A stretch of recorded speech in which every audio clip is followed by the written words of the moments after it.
En la tentación yo sé, Él me sostendrá. No podría estar de pie en la oscuridad, pues mi amor muy frágil es. Él me sostendrá, Él me sostendrá, Él me sostendrá, pues me ama el Salvador, Él me sostendrá.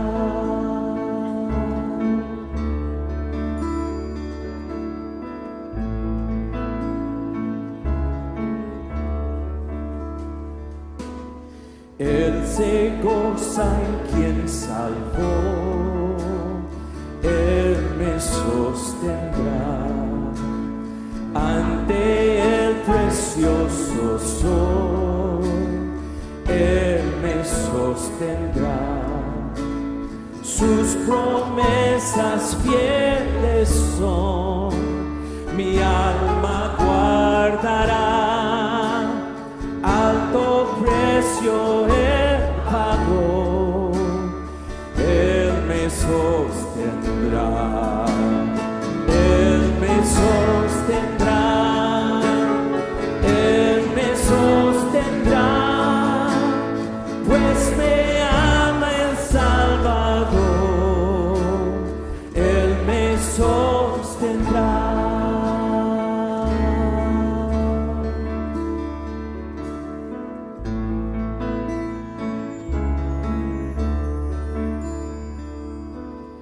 Él sufrió y por mí murió, Él me sostendrá. La justicia Él cumplió, Él me sostendrá. Vida eterna tengo en Él, Él me sostendrá. Hasta que le pueda ver, Él me sostendrá, Él me sostendrá, Él me sostendrá, pues me ama el Salvador, Él me sostendrá, Él me sostendrá.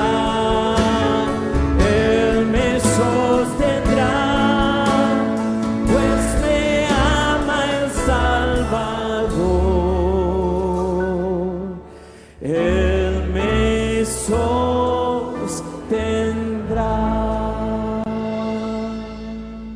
Amén.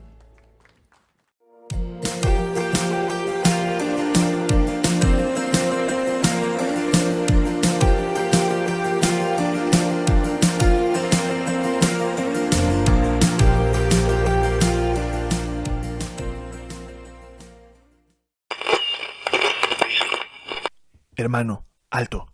Sí, tú. Si debes salir de casa, usa cubrebocas. Colócalo y retíralo tocando únicamente las cintas elásticas. Debe cubrir totalmente nariz y boca. Lávate las manos antes y después de usarlo. Si lo has colocado en cabeza o cuello o alguna superficie o está humedecido, mejor usa uno nuevo. Hermano, si debes salir de casa, usa cubrebocas. Hermano, alto. Si debes salir de casa, mantén distancia con las demás personas. Guarda una distancia de por lo menos 2 metros. Así evitarás posibles contagios. Si quieres saludar, evita dar la mano y no te quites el cubrebocas. Por ahora solo podemos saludarnos de lejos. Hermano, si debes salir de casa, mantén distancia.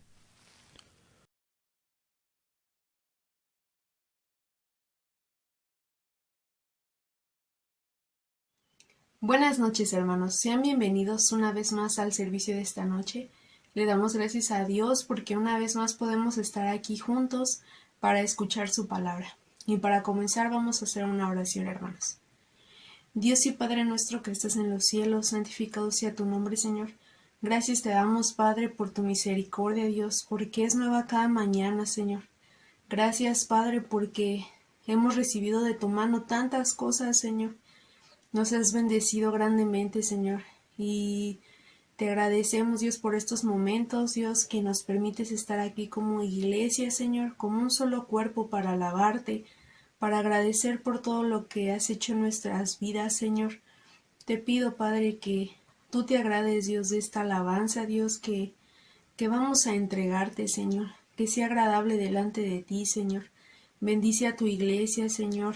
Atráela, Señor, aviva el fuego de su corazón, Señor, para que la palabra, Dios, que tú tienes para nosotros pueda llegar a lo más profundo de nuestro corazón, Señor, y nos exhorte, Señor, en lo que tenemos que hacer, Señor. Gracias te damos, Dios, por la salvación, Señor, que tenemos en Cristo. Gracias, Padre, porque ha sido un gran regalo el que nos has dado, Señor. Gracias te damos, Padre, en el nombre de Cristo Jesús. Amén. Y vamos a abrir nuestras Biblias, hermanos, en el primer libro de Crónicas, capítulo 16, versículos del 27 al 29. Me voy a permitir darle lectura. Dice así la palabra de Dios: alabanza y magnificencia delante de él, poder y alegría en su morada. Tributad a Jehová, oh familias de los pueblos, dad a Jehová gloria y poder. Dad a Jehová la honra debida a su nombre. Traed ofrenda y venid delante de él. Postraos delante de Jehová en la hermosura de la santidad. Y hermanos, como podemos observar en estos versículos, nosotros estamos muy agradecidos con Dios por todo lo que Él ha hecho, por su creación, por las bendiciones en nuestra vida, pero sobre todo, hermanos, por nuestra salvación, porque Él nos rescató, porque Él nos libertó del pecado, de la muerte.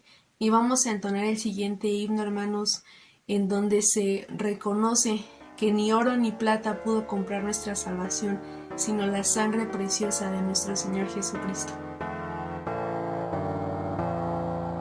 Ni oro ni plata me han redimido, ni ser del pecado no pueden librar. La sangre de Cristo es mi sola esperanza, su muerte tan solo me pudo salvar. Me redimió, mas no con plata, me compró el Salvador. Con oro no, mas con su sangre, grande precio de su amor.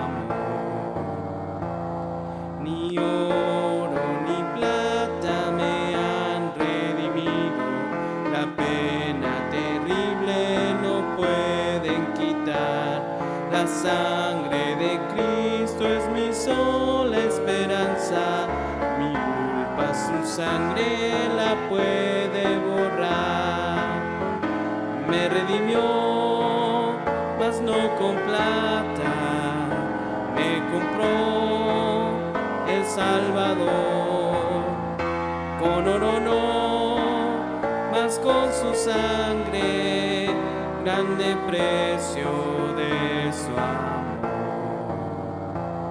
Ni oro ni plata me han redimido, la paz no darán ellos al pecador. La sangre de Cristo es mi sola esperanza, tan solo su muerte me quita el temor. Me redimió, mas no con plata, me compró el Salvador.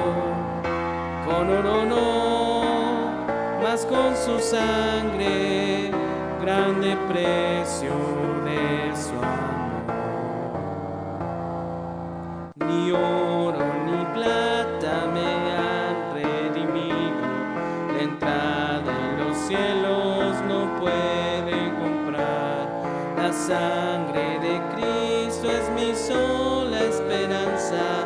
tan solo su muerte la logró ganar. Me redimió, mas no con plata, me compró el Salvador. Con oro no, mas con su sangre, grande precio de su amor. Grande precio, hermanos, el que tuvo nuestra salvación. Y gracias sean dadas a nuestro Dios por Jesús, porque Él no se negó a obedecer a nuestro Padre Celestial, sino que se entregó por amor a cada uno de nosotros. Y sigamos alabando y bendiciendo el nombre de nuestro Dios, porque Él nos ha hecho nuevos, nos ha hecho nuevas criaturas y tenemos esa libertad para alabarle, para exaltarle y para reconocer que Él ha hecho todo nuevo en nosotros.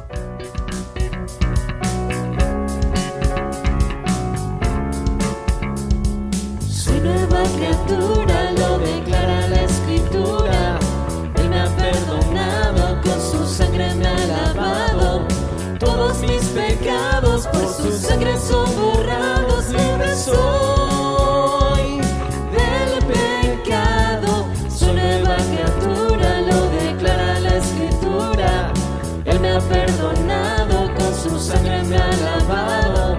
Todos mis pecados por su sangre son borrados. Libre soy del pecado, libre del pecado y la maldad. Soy libre, Él ha roto mis cadenas. Libre, libre para dar mi vida al que me salvó. Libre del pecado y la maldad. Soy libre, Él ha roto mis cadenas. Libre, libre para dar mi vida al que me salvó. Soy nueva criatura, lo declara la Escritura. Él me ha perdonado, con su sangre me ha lavado. Todos mis pecados por su sangre son borrados. Libre soy del pecado. Soy nueva criatura, lo declara la Escritura.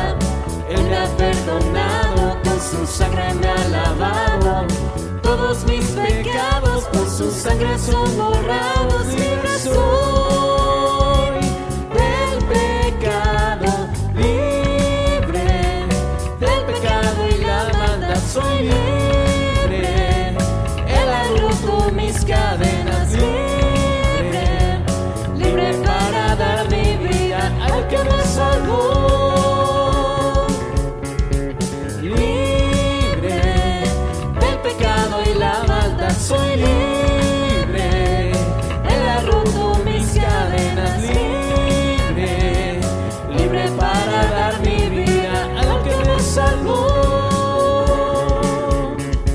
Soy nueva criatura, lo declara la Escritura. Soy nueva criatura, lo declara la Escritura. Soy nueva criatura, lo declara la Escritura. Soy nueva criatura, lo declara la Escritura. Libre del pecado y la maldad. Soy libre, Él ha roto mis cadenas. Libre, libre para dar mi vida al que me salvó. Libre del pecado y la maldad. Soy libre, Él ha roto mis cadenas. Libre, libre para dar mi vida al que me salvó. Soy nueva criatura, lo declara la Escritura. Dice la palabra de Dios, hermanos, en el libro de los Salmos, capítulo 103. Bendice, alma mía, a Jehová, y bendiga todo mi ser su santo nombre. Bendice, alma mía, a Jehová, y no olvides ninguno de sus beneficios. Él es quien perdona todas tus iniquidades, el que sana todas tus dolencias, el que rescata del hoyo tu vida, el que te corona de favores y misericordias, el que sacia de bien tu boca, de modo que te rejuvenezcas como el águila. Misericordioso y clemente es Jehová, lento para la ira y grande en misericordia. No contenderá para siempre, ni para siempre guardará el enojo. No ha hecho con nosotros conforme a nuestras iniquidades, ni nos ha pagado conforme a nuestros pecados. Porque como la altura de los cielos sobre la tierra, engrandeció su misericordia sobre los que le temen. Cuanto está lejos del oriente del occidente, hizo alejar de nosotros nuestras rebeliones. Como el Padre se compadece de los hijos, se compadece Jehová de los que le temen, porque Él conoce nuestra condición y se acuerda de que somos polvo. Bendecid a Jehová, vosotros todos sus ejércitos, ministros suyos, que hacéis su voluntad. Bendecid a Jehová, vosotras todas sus obras, en todos los lugares de su señorío. Bendice, alma mía, a Jehová. Y entonemos el siguiente canto, hermanos, reconociendo que nuestro Señor es digno de alabarle, que podemos levantar nuestras manos en gratitud, reconociendo que Él es digno, que nosotros le amamos, le queremos obedecer, le queremos honrar en todo lo que hagamos. Entonamos el siguiente canto, hermanos. Quiero levantar mis manos, quiero levantar mi voz, ofreciendo a ti mi vida, en santidad y amor. Padre, solo a ti te ofrezco mi vida y mi corazón, y me postro en tu presencia en adoración. Hijo de Dios, recibe hoy toda la gloria, la honra y honor. Hijo de Dios, recibe hoy toda la gloria, la honra y honor. Quiero levantar mis manos, quiero levantar mi voz, ofreciendo a ti mi vida, en santidad y amor. Padre, solo a ti te ofrezco mi vida y mi corazón, y me postro en tu presencia en adoración. Hijo de Dios, recibe hoy toda la gloria, la honra y honor. Hijo de Dios,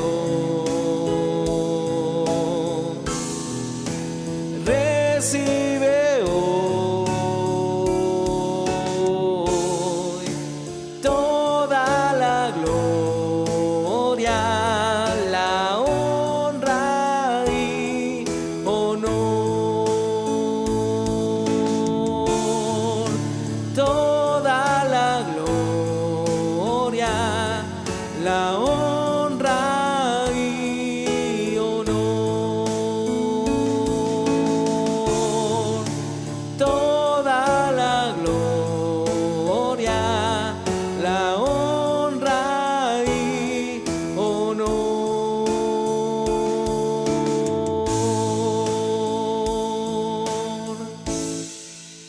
así, hermanos, dispongamos nuestro corazón de la misma manera para escuchar la palabra del Señor, en voz de nuestro hermano Víctor Lascari, pastor de la iglesia. Que Dios les bendiga.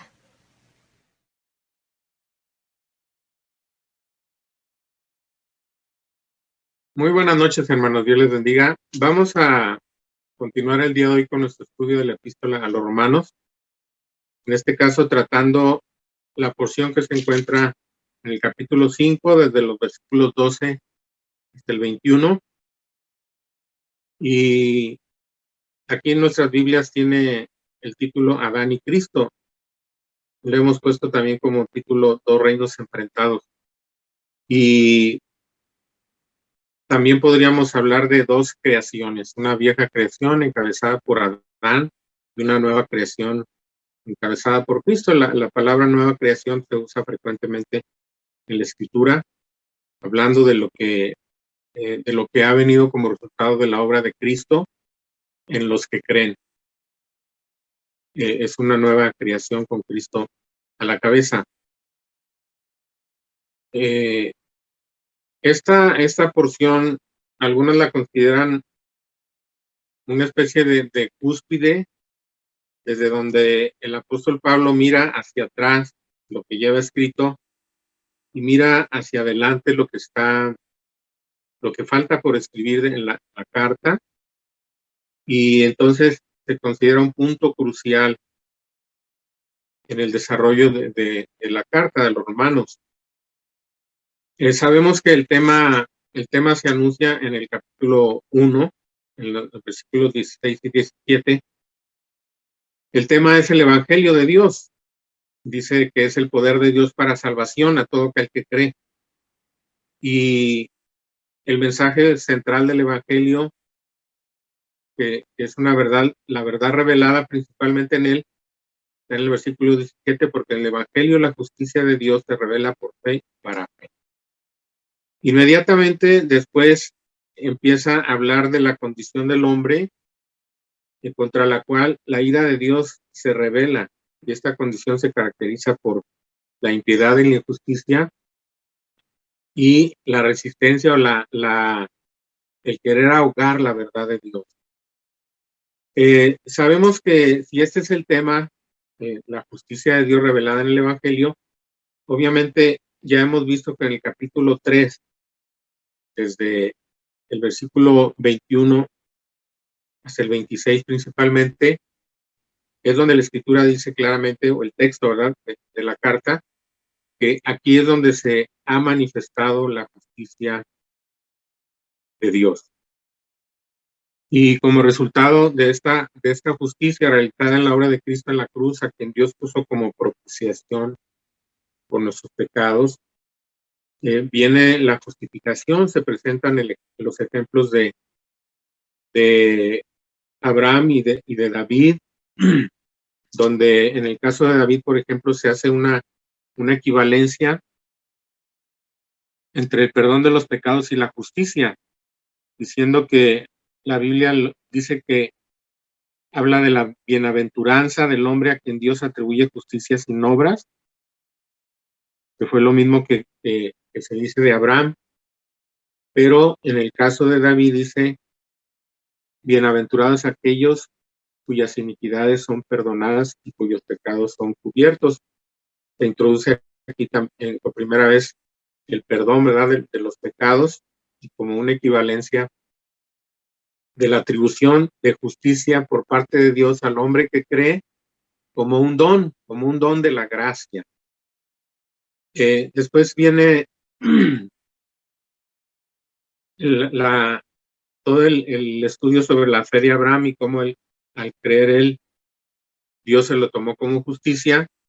Y en el capítulo 5, en la primera parte, la semana pasada, nuestra hermana Liz nos habló de los resultados de la justificación.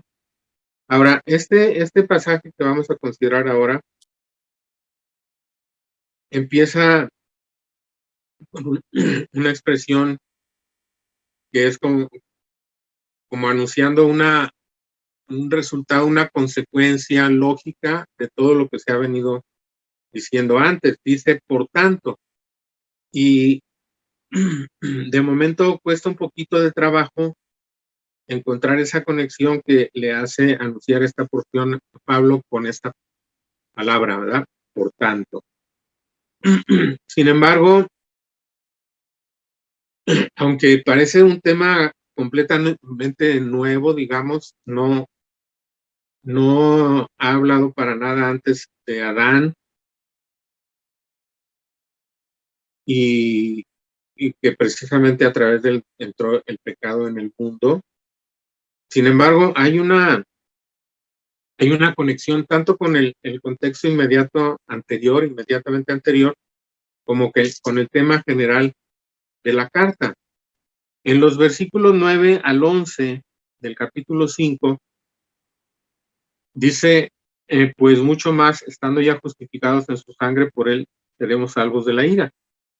Y luego en el versículo 10, porque si siendo enemigos fuimos reconciliados con Dios por la muerte de su Hijo, mucho más, estando reconciliados, seremos salvos por su vida. Ahora,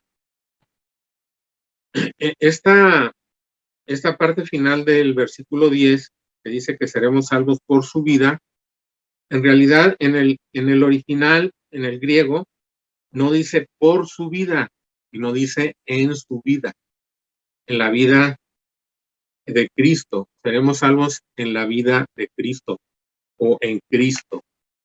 Y esto tiene una relación con lo que expresa esta parte que nos toca considerar hoy. Porque aquí se nos habla de que en realidad la manera como Dios realiza todos los hechos de la salvación, todas las bendiciones que nos son dadas mediante Cristo, se nos dan mediante la unión con Él. O sea, somos unidos a Cristo, somos puestos en Cristo. Y esta expresión, entonces, que en la carta se usa por primera vez en este versículo 10 del capítulo 5, en su vida, que seremos salvos por su vida, de alguna forma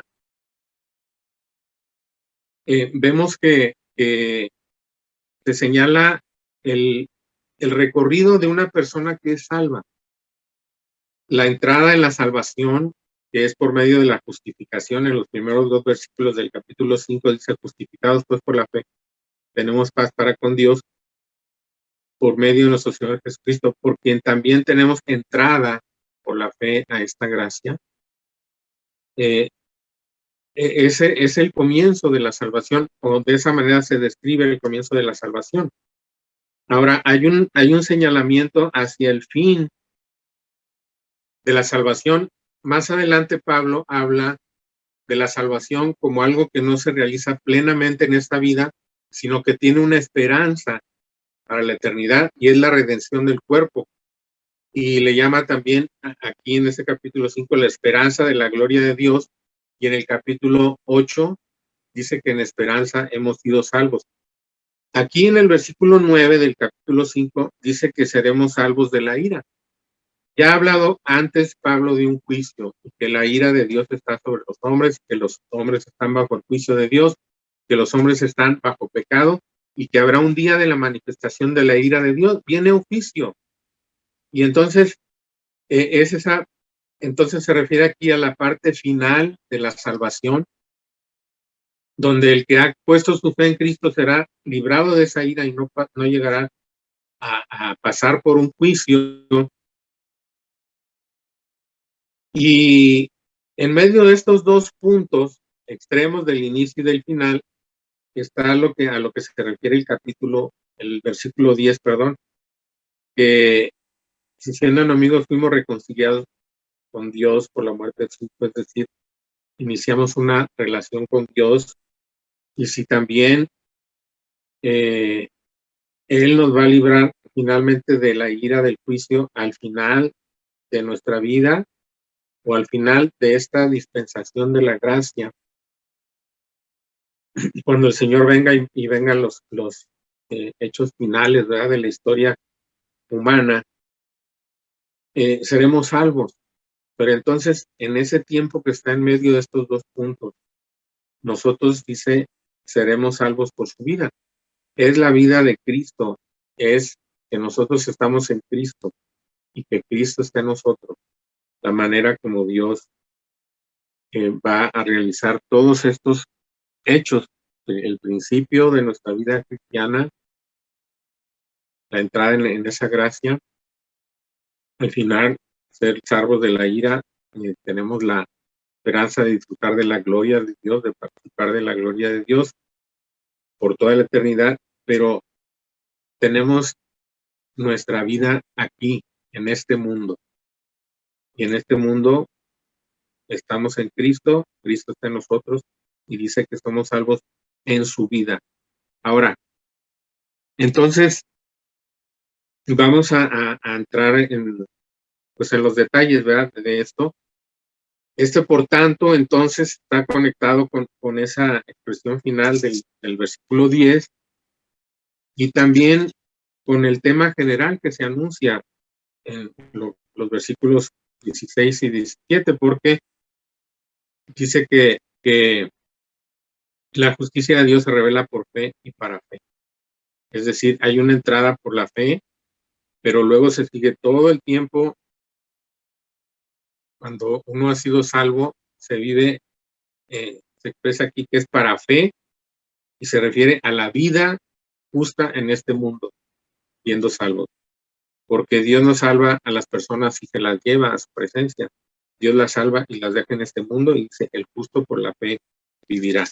Es decir, aquí ya se va a expresar que esa fe que se requiere para caminar en este mundo se realiza en la unión con Cristo, que se puede expresar de esas dos maneras, ¿verdad?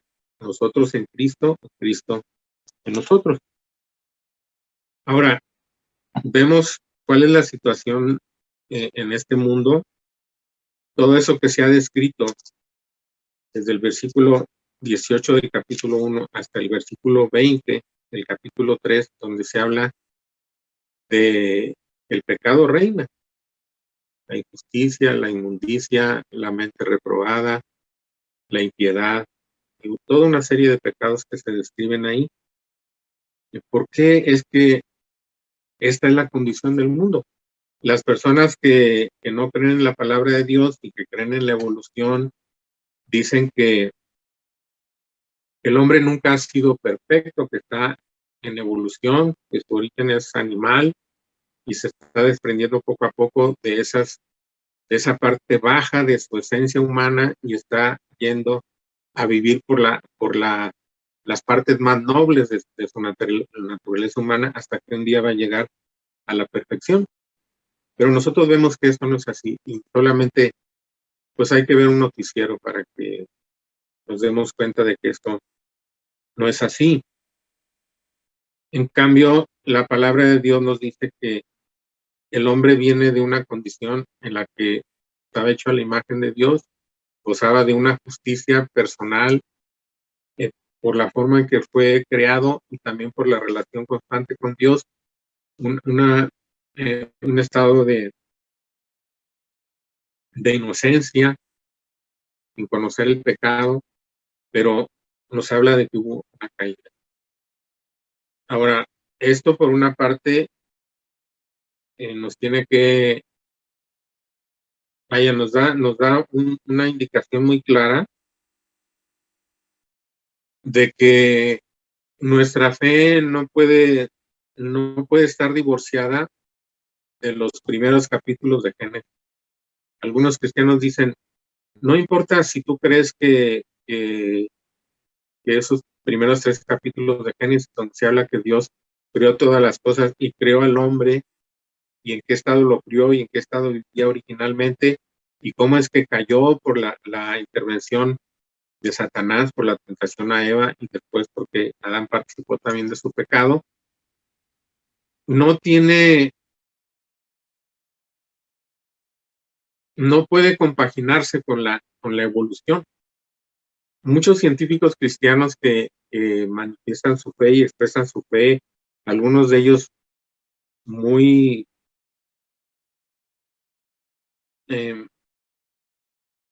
articuladamente, o sea, muy claramente. Finalmente, cuando están debatiendo con ateos, hacen concesión y dicen que pues Dios puede haber creado con una combinación de creación y evolución. Pero el relato bíblico en esta porción, que es la porción de hecho más importante que se refiere al pecado original y a la caída, aparte de la descripción misma de los hechos, en Génesis 3, no da pie para eso, no puede caber eso, porque se habla de Adán como un personaje histórico, igualmente histórico que Moisés, igualmente histórico que Cristo. Entonces, si el hombre fuera, Dios lo hubiera creado en cierto estado poco evolucionado y el hombre hubiera evolucionado, no podría caber esto de que entró el pecado en el mundo por un hombre. Tendría que ser, digamos, por el conjunto de la humanidad, pero aquí dice expresamente, por tanto, como el pecado entró en el mundo por un hombre, por el pecado de la muerte, así la muerte pasó a todos los hombres, por cuanto todos pecaron. Ahora, este primer versículo es el inicio de una comparación. Solamente que esa palabra que inicia la comparación, que es como, por tanto, como el pecado entró en el mundo por un hombre, no tiene su parte final, no concluye la comparación en este versículo.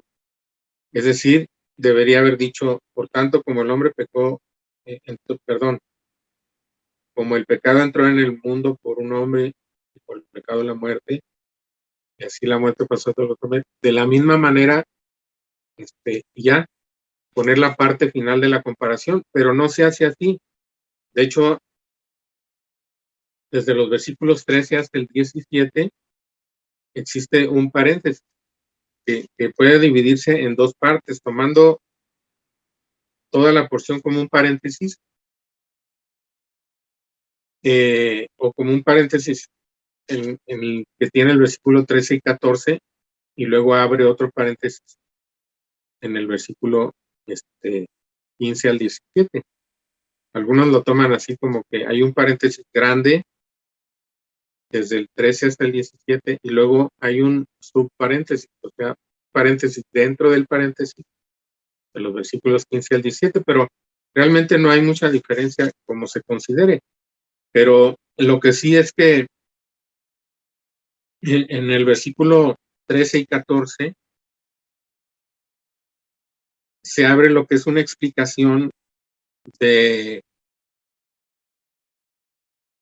versículo 12, de cómo es que la muerte pasó a todos los hombres y qué significa eso de que todos pecaron, ¿verdad? Entonces, vamos a ver estos dos versículos, 13 y 14, y después vamos a regresar al 12. Dice, pues antes de la ley había pecado en el mundo, pero donde no hay ley no se inculpa de pecado. No obstante, reinó la muerte desde Adán hasta Moisés, aún en los que no pecaron a la manera de la transgresión de Adán, el cual es figura del que había de venir. Entonces, en el primer versículo, en el 12, dice que el pecado, esto que los evolucionistas o los incrédulos no admiten, el pecado entró, el pecado invadió, ¿verdad? El pecado existía en otra parte, en la creación angélica, pero no en la creación humana. Pero entonces entró el pecado en el mundo por un hombre.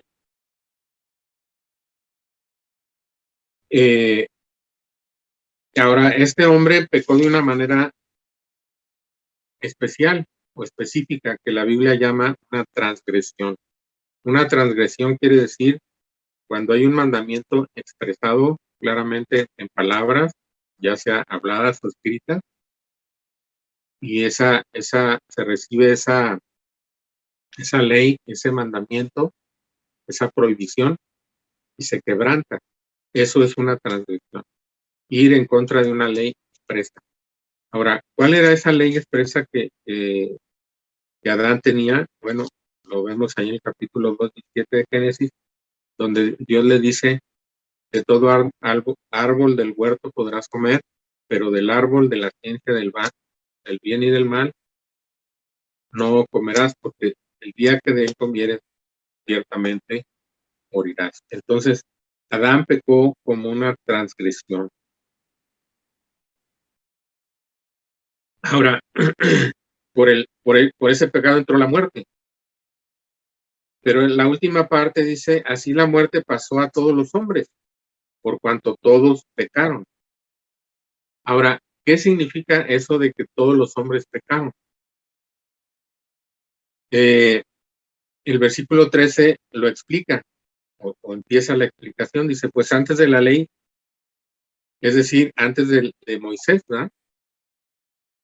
La ley que recibió Moisés en el monte Sinai, pues antes de la ley había pecado en el mundo, pero donde no hay ley no se inculpa de pecado. Es decir, vemos que había pecado porque Caín mató a Abel, viene todo el estado de violencia, de corrupción en el diluvio, viene el diluvio, muere prácticamente toda la humanidad excepto la familia de Noé, y todo es a causa del pecado. Pero los hombres no tenían ninguna ley, no se les había mandado ninguna ley, entonces dice aquí: no se les puede inculpar de pecado. Es decir, esta palabra inculpar quiere decir no se lleva registro de pecado. Y entonces, si no hay una culpa, una acusación, tampoco puede haber un castigo. Entonces, ¿cuál fue el pecado del cual todos participaron y por lo cual todos murieron como consecuencia de ese pecado? Si no estaban quebrantando ellos ninguna ley. Entonces, la explicación termina en el versículo 14. Dice: no obstante, reinó la muerte desde Adán hasta Moisés, como vimos ahorita con el ejemplo del diluvio. Hubo una excepción, ¿verdad? Noé solamente, pero este es otro asunto. Dice: aún en los que no pecaron a la manera de la transgresión de Adán. Y termina ese versículo diciendo: el cual es figura del que había de venir. El que había de venir es Cristo. Entonces, la única conclusión posible entre muchas posibilidades que se han planteado, que no es posible decir ahorita, la única posibilidad es que pecamos, todos los hombres pecamos cuando Adán pecó, porque nosotros todos estábamos en Adán, es decir, todos venimos de Adán.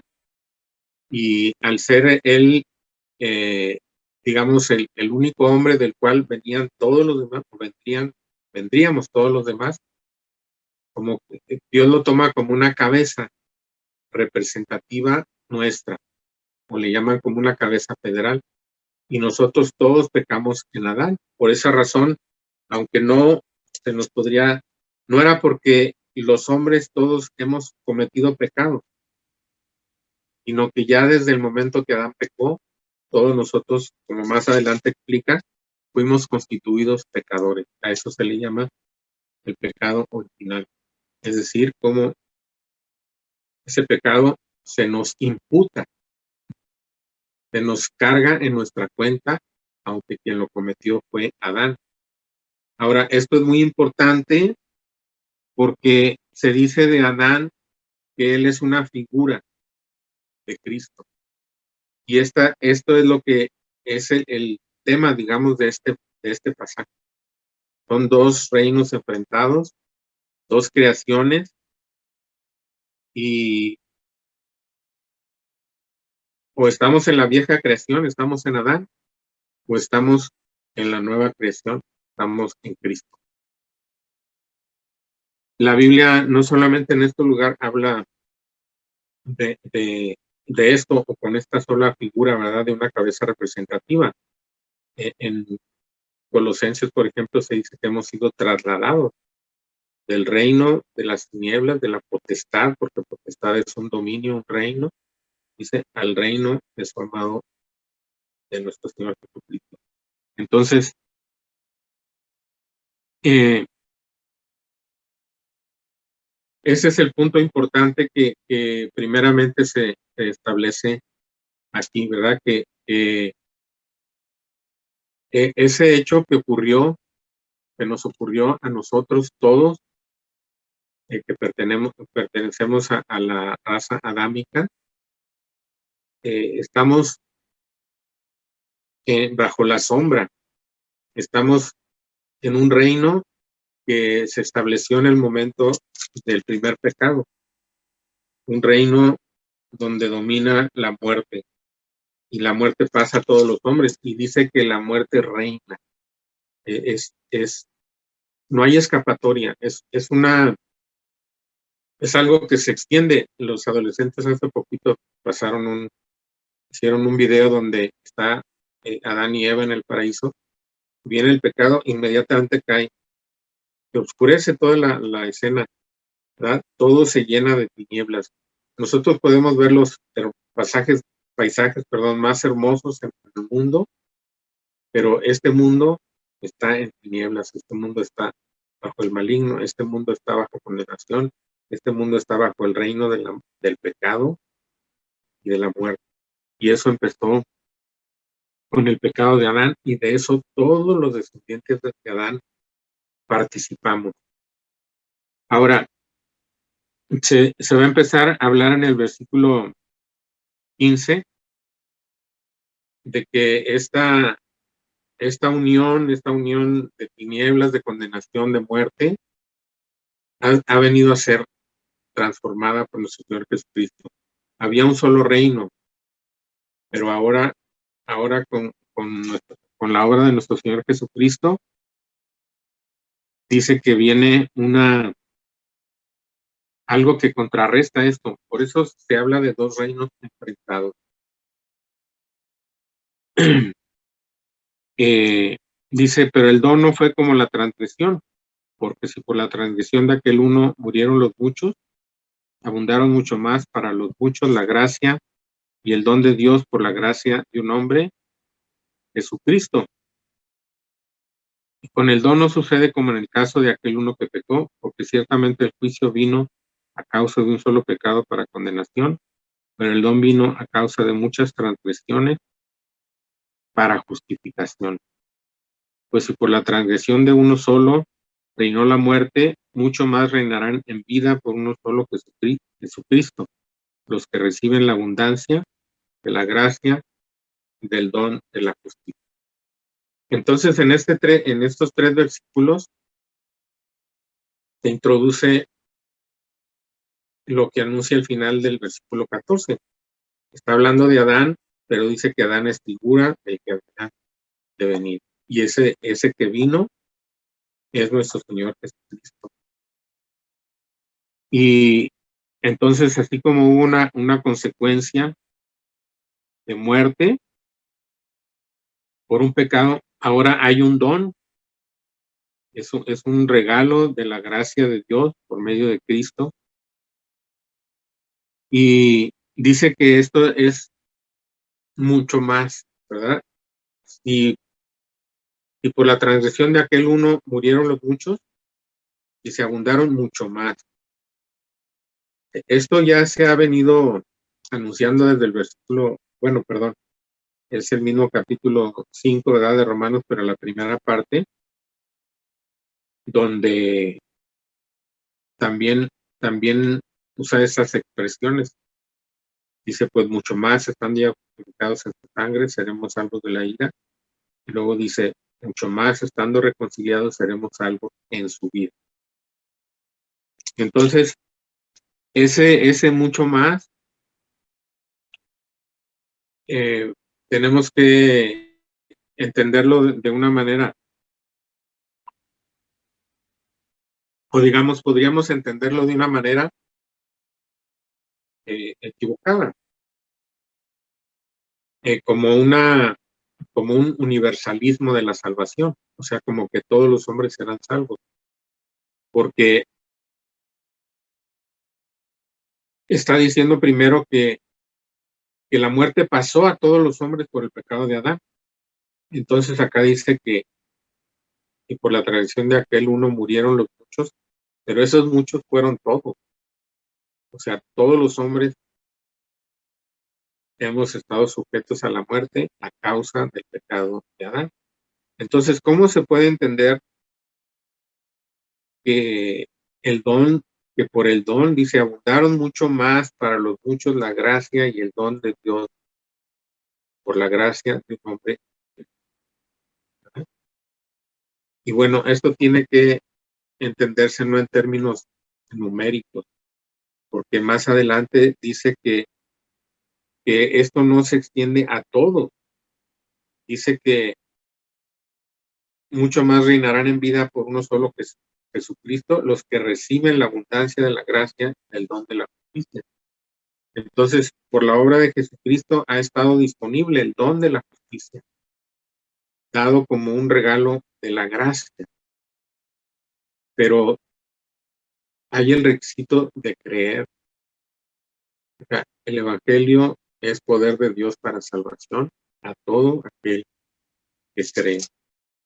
También dice la justicia de Dios por medio de la fe en Jesucristo para todos los que creen en Él.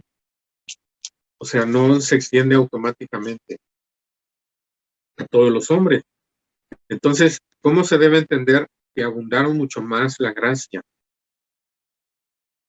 Para los muchos, la gracia y el don de Dios por la gracia de un hombre, Cristo. Se tiene que entender en términos de que lo que se ha logrado por medio de la redención, por medio de la salvación, es mucho más de aquello que Adán perdió, ¿verdad?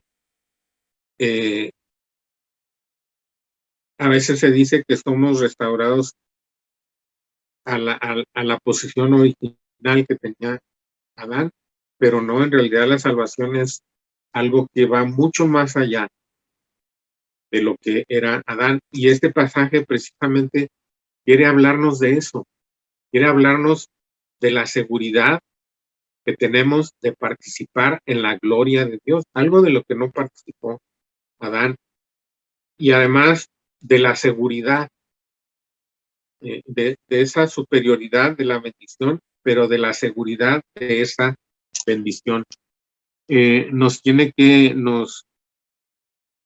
Nos dice, ¿verdad?, que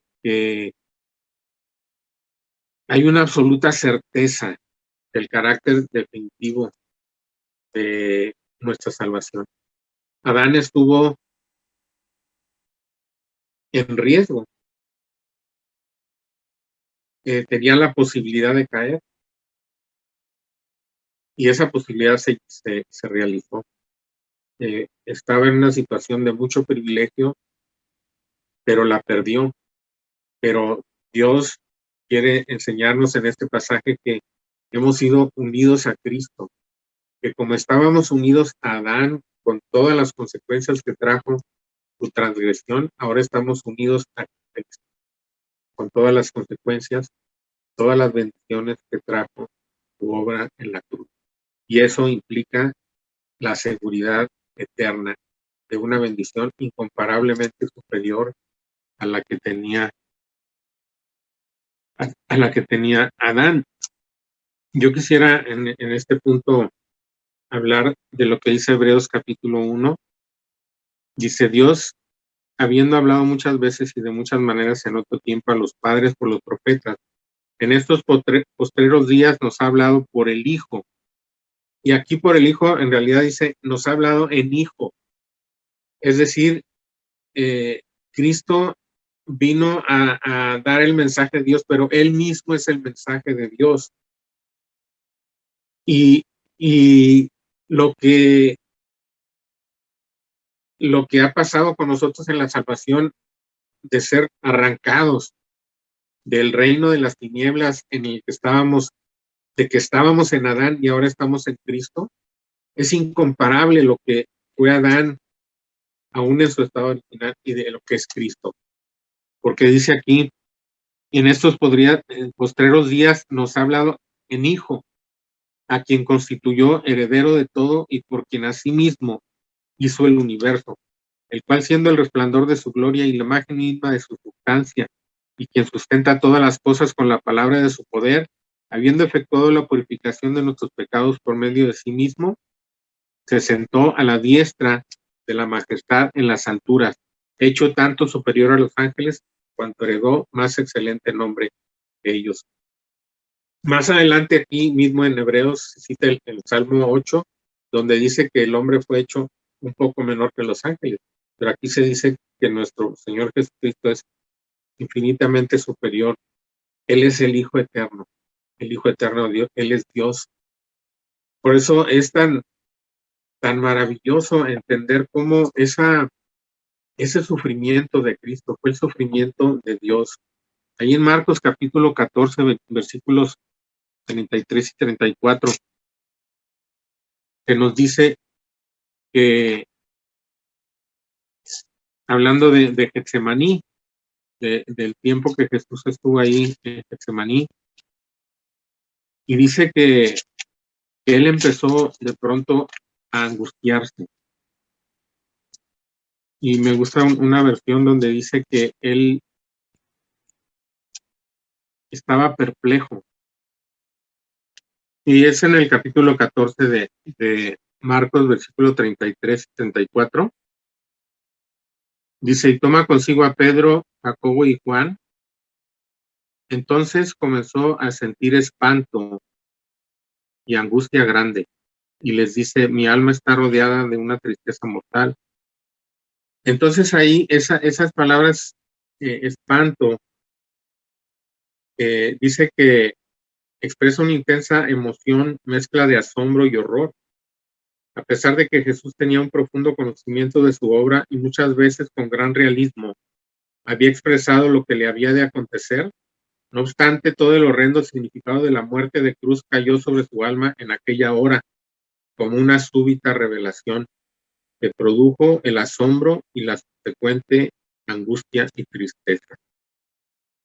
Y luego esa angustia grande, dice, es un verbo que expresa un sentimiento de molestia extrema, como de encontrarse desvalido, extrañado del hogar paterno.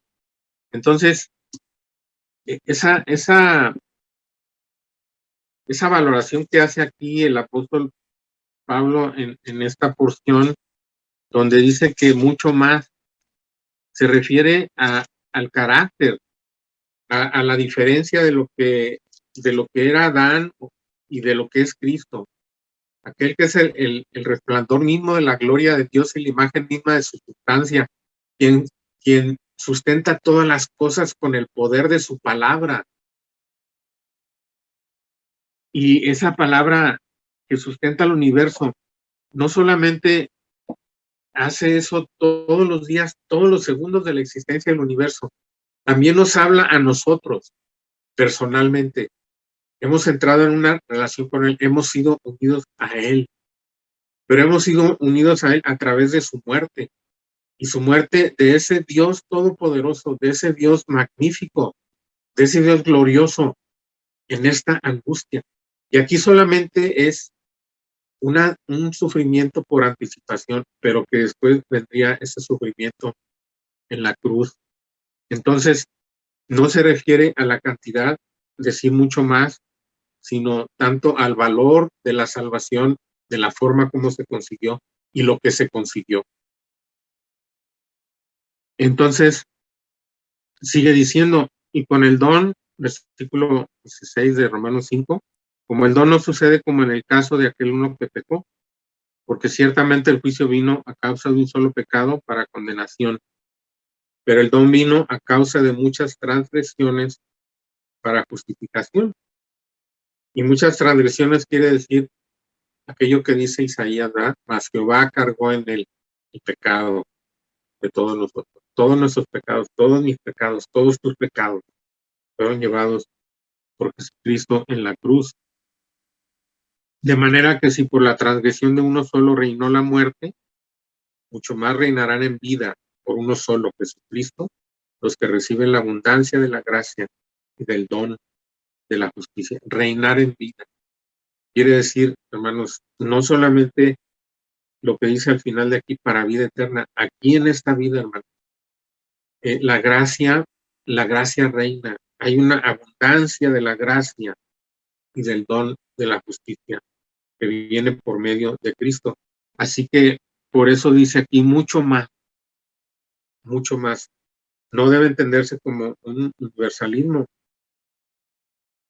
Eso Dios sabe, ¿verdad? Podemos decir nosotros, desgraciadamente, no es de todos la fe, no todos van a creer, como dice ahí en Juan capítulo 3, ¿verdad? Versículos 17, 18 y 19, dice, esta es la condenación, porque no envió Dios a su Hijo al mundo para condenar al mundo, sino para que el mundo sea salvo por él. El que en él cree no es condenado, pero el que no cree ya ha sido condenado porque no ha creído en el nombre del unigénito Hijo de Dios. Y esa es la condenación, que la luz vino al mundo y los hombres amaron más las tinieblas que la luz, porque sus obras eran malas. Entonces, ese mucho más no quiere decir que todos serán salvos. Y pues Dios conoce, esta es la evaluación de Dios, es mucho más de lo que se perdió en el Edén, lo que Jesucristo ha ganado en la cruz. Entonces, a partir del versículo 18, viene la conclusión de esa comparación que inició en el versículo 12. Por tanto, como el pecado entró en el mundo por un hombre y por el pecado la muerte, y así la muerte pasó a todos los hombres por cuanto todos pecaron, y entonces acá se continúa, así que, como por la transgresión de uno vino la condenación a todos los hombres, y aquí está la conclusión de la comparación, de la misma manera, por la justicia de uno vino a todos los hombres la justificación de vida, porque así como por la desobediencia de un hombre los muchos fueron constituidos pecadores, así también por la obediencia de uno los muchos serán constituidos justos. Ahora, aquí hay otra parte, hermanos, muy importante que nosotros debemos entender, ¿verdad? Que así como se refiere en el caso de Adán a un solo acto de pecado, que es el que trajo el hecho de que todos fuéramos constituidos pecadores y el hecho de que entró el pecado al mundo, la muerte pasó a todos los hombres, la condenación, ¿verdad? Que dice aquí. Fue un solo acto, un solo pecado. Así fue un solo acto de justicia de nuestro Señor Jesucristo. A veces se enseña que Jesucristo cumplió por nosotros, o como de manera vicaria, la ley de Dios, y que eso es la justicia que se nos adjudica. Pero no, hermanos, en este pasaje que viene haciendo el paralelo entre Adán como cabeza de la vieja creación y por cuya transgresión vino todo aquello a nosotros, la condenación, la muerte, que fue un solo acto de nuestro Señor Jesucristo. Pero ¿qué acto? A veces, cuando una persona sufre mucho, en un sufrimiento extremo, se dice usando una hipérbole, una exageración, sufrí 1000 muertes o sufrió 1000 muertes. Y es una exageración, pero si nosotros dijéramos que Jesucristo sufrió 1000 muertes, no sería una exageración, sería al contrario, algo infinitamente alejado del verdadero sufrimiento, de la grandeza del sufrimiento de nuestro Señor Jesucristo por nosotros en la cruz. Si así fue la reacción de él en el Getsemaní, en la cruz él sintió el abandono completo de Dios, llevando todos nuestros pecados, hecho pecado por nosotros. El acto de Jesucristo siendo infinitamente justo.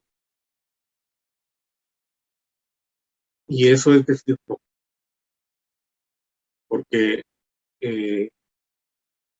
aparte de ser justo, él era santo, él dio. Esto no lo podemos nosotros comprender plenamente, pero es Dios mismo. Dios mismo llevando nuestros pecados en la cruz y sufriendo todos los horrores que nosotros sufrimos en esta vida, y que aquellos que no se arrepienten de sus pecados, que no reconocen a Jesucristo como su Salvador, sufrirán por toda la eternidad. Por toda la eternidad Jesús lo sufrió en la cruz, siendo el mismo Dios. Entonces, es un valor infinito de la muerte de Cristo. Y es una unión que tenemos con Él, una unión que, así como mientras no fue rota esa unión que teníamos con Adán, mediante la fe en Jesucristo, por la cual Dios nos puso en Cristo, así como esa unión nunca se rompió, así esa unión con Cristo ha empezado en esta vida cuando nosotros creímos en Él, y seguirá por toda la eternidad. Este pasaje quiere introducir en la enseñanza del apóstol, ¿verdad? Lo que finalmente concluye en el capítulo 8, esa seguridad que nos separará del amor de Cristo. No voy a repetir todo el pasaje, pero lo que sí quiero decirles es que empieza una enseñanza que nos dice, que establece la verdad de que nosotros, una vez que somos unidos a Cristo, esa unión nunca jamás será rota. Bendito sea el Señor. La gloria sea a Él, hermanos. Qué grande bendición. Ahora, siempre Pablo está, él, pensando en los hermanos judíos, y él tenía ese gran amor por sus hermanos judíos, y siempre en sus cartas introduce algo, porque los judíos tenían una convicción, y es por lo que viene aquí en el versículo 20 y 21, pero la ley se introdujo, menciona la ley. Él ha dicho que antes de la ley no había pecado en el mundo, pero donde no hay ley no se inculpa de pecado. Eso está en el versículo 13, ya lo habíamos visto.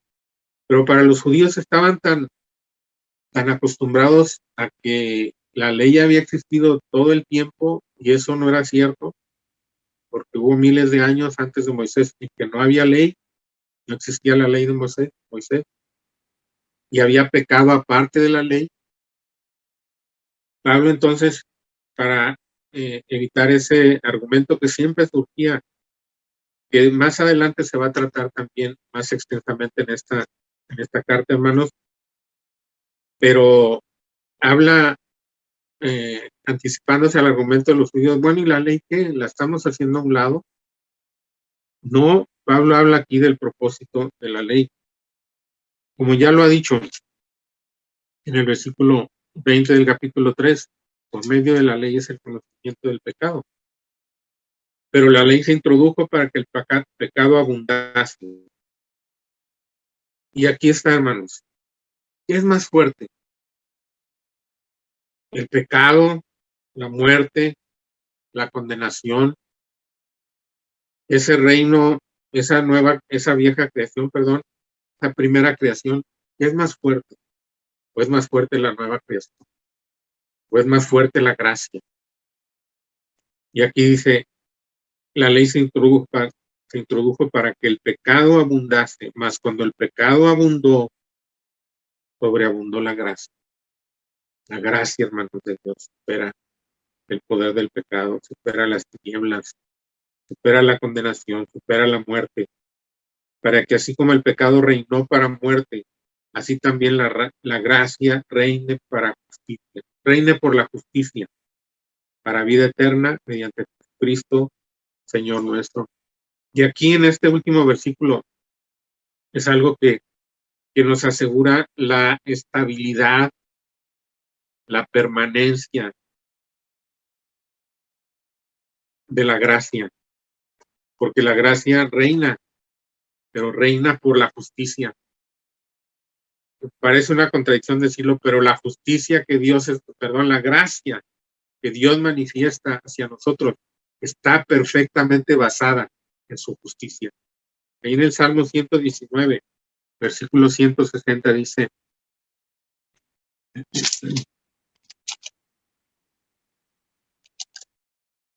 la suma de tu palabra es verdad. Esa palabra que siempre apunta hacia Cristo. Esa palabra que dice que, no lo dice así, pero es una manifestación o expresión de lo que ocurrió en la cruz. La justicia y la paz se besaron. La suma de tu palabra es verdad y eterno es todo juicio de tu justicia. La gracia reina por la justicia, porque está establecido sobre esa manifestación de la justicia de Dios que se nos explicó en el capítulo 3. La gracia que siempre ha tenido esa presencia en Dios como algo que le impulsaba hacia nosotros, que le impulsaba a salvarnos. Pero que Juan, en el Evangelio de Juan dice, la gracia fue hecha por Jesucristo.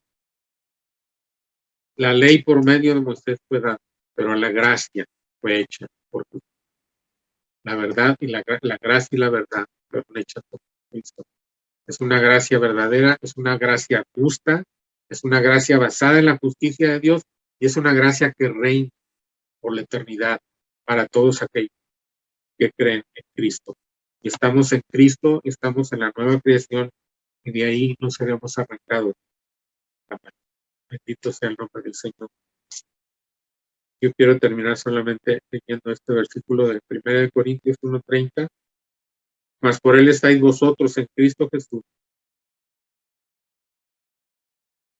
el cual nos ha sido hecho por Dios sabiduría, justificación, santificación y redención, para que, como está escrito, el que se gloría, gloríese en el Señor. ¿Cómo nos ha salvado? ¿Cómo es que Dios nos ha salvado? Nos ha puesto en Cristo y estamos en él. Bendito sea el Señor. ¿Quién podrá arrebatarnos de la mano del Señor? Dice Colosenses capítulo 3, nuestra vida está escondida.